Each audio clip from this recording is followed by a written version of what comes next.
či ma nahráva alebo nie. Každopádne vítam vás všetkých pri mojom novom videu, teda pri našom novom videu. Dnes vám ukážem, ako si urobiť krásnu vianočnú reťaz. A ešte vám ukážem, ako mám úžasný sveter s prpolčekom. Dosť bolo, keď sa nejdeme na to, aj tak mi to keď sa nemoc nejde.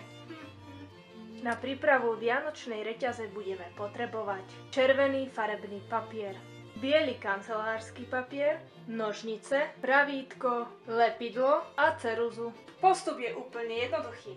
Najskôr si zoberieme papier si rozdelíme na štvorčeky. Potom štvorčeky povystrihujeme. Rovnako ako sme postupovali pri červenom papieri, budeme postupovať aj pri bielom papieri. Teraz, keď máme štvorčeky nastrihané, ich začneme skladať ako harmoniku. V skladaní sa nikam neponáhľajte a robte to čo najpresnejšie.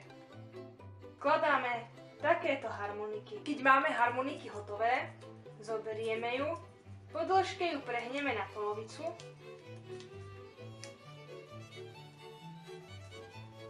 Lepidlom natrieme jednu polovicu harmoniky,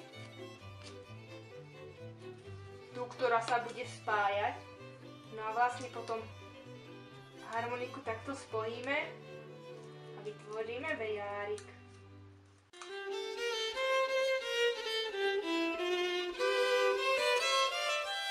No a teraz, keď máme vejáriky hotové, začneme priliepať k sebe. Natrieme jednu stranu a na striedačku budeme lepiť jeden z hora, jeden z dola a prilepíme. A opäť.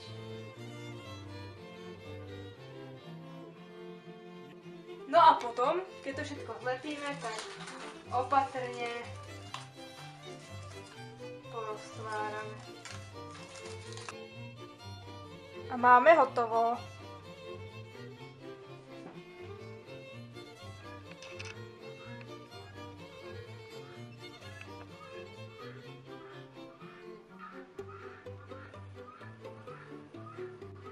Na prípravu cencuľov a nebrampouchu budeme potrebovať veľké a malé výkresy. Záleží, aké veľké chcete mať cencúle. Ako v predchádzajúcom prípade, aj teraz farebné papiere, ja som si vybrala modré a nejaké kancelárske papiere. Ďalej ceruzku, ja mám s ovečkami ako pravý ovečkofil, ale môžete si vybrať akúkoľvek. Lepidlo, tiež kružidlo, pravítko a nožnice a taktiež chuť tvoriť. Ako prvé si nakreslíme cencúle. Je to veľmi jednoduché, každý z nás už cencúlu videl. Následne si papier prehneme na okraji a cencúle vystrihneme. Tým, že sme si cencúle vystrihli, vlastne ich máme hotové. Keďže nám vonku počasie nedoprialo zažiť krásnu zimu, tak urobíme si ju aspoň vnútri. A teraz na rad prichádza práve modrý a biely papier. Spravíme si kružidlom kružnicu na modrom aj na bielom papieri s rovnakým polomerom. Áno, určite ste si tipli všetci, že to vystrihneme.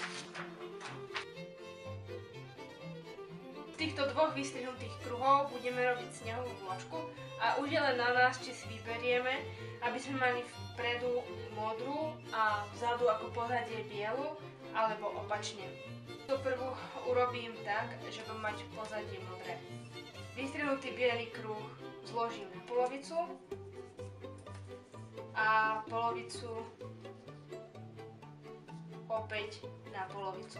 Naznačím si dovnútra akoby vianočný stromček. Tento vianočný stromček vystrihnem. Kruh následne po vystrihnutí roztvoríme a nalepíme ho na modrý podklad. Takto si vlastne vytvoríme niekoľko snehových vločiek rôznych polomerov.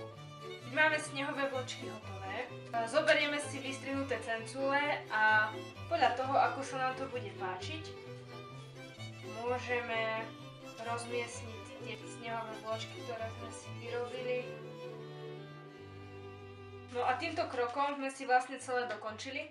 Je to úplne jednoduché, mala som to prichystané pre mojich žiakov, mali sme to robiť v škole, ale nakoniec sa nám to nepodarilo.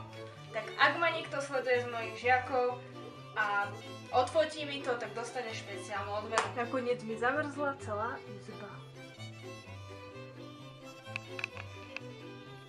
Dúfam, že sa vám video páčilo a Vianoce sú iba raz a ako sa hovorí, komu sa nelení, tomu sa zelení.